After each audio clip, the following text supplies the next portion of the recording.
is Grace, and something I like to do for fun is to hand sew things.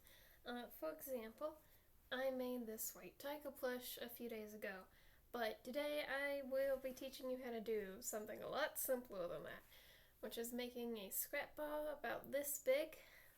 What you need is to cut 4 of these shapes into whatever scrap fabric you have lying around.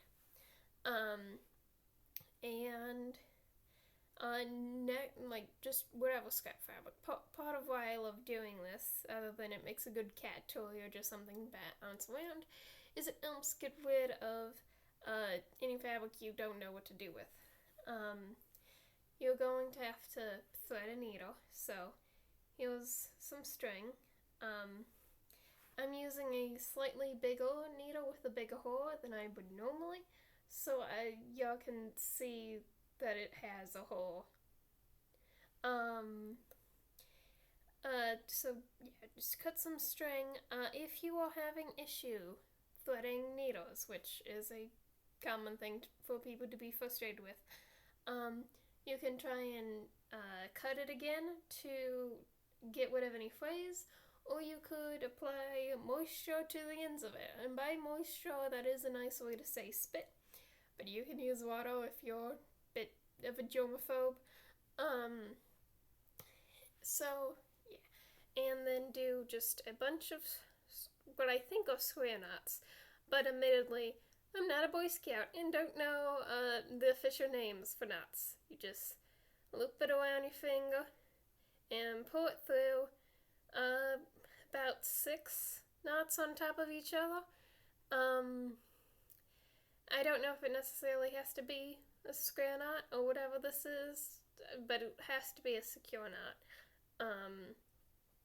So just do that, and there. I have already started today's scrapball. You're going to, the thing with sewing is is for most of the project, your insides are going to be your outsides, and your outsides are going to be your insides. If I was doing this with a patterned fabric, instead of having the fabric be like this, I would need to have the fabric be like this. You sew most of your project that way, and then you flip it, and put the stuffing in, and then seal up the final hole.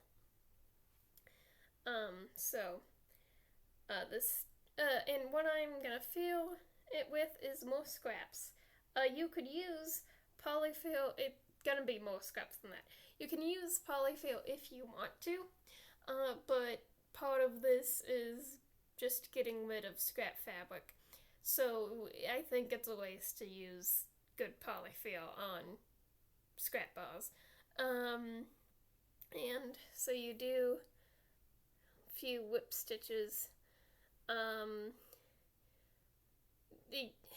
You just go, it's an up and down motion, and the needle will always poke out of the same side, unlike if you were to do a straight stitch. I think this is called a whip stitch, but the thing with having done this, stuff like this since I was 10, and this kind of being muscle memory, is, you really don't know the official names of things, and don't care enough to try and deal with a bunch of forms arguing on what the technical terms are. So, yeah, you just keep on stitching until you have enough, until you've stitched all 4 pieces together. Flip this out. So, yeah, eventually you will have a finished scrap ball. And I find this very relaxing because it's just a bunch of repetitive motions. And yeah. I don't think I will finish the scrap ball within the time limit, so I would just post a photo of it finished. So But yeah, that's how you make a scrap ball.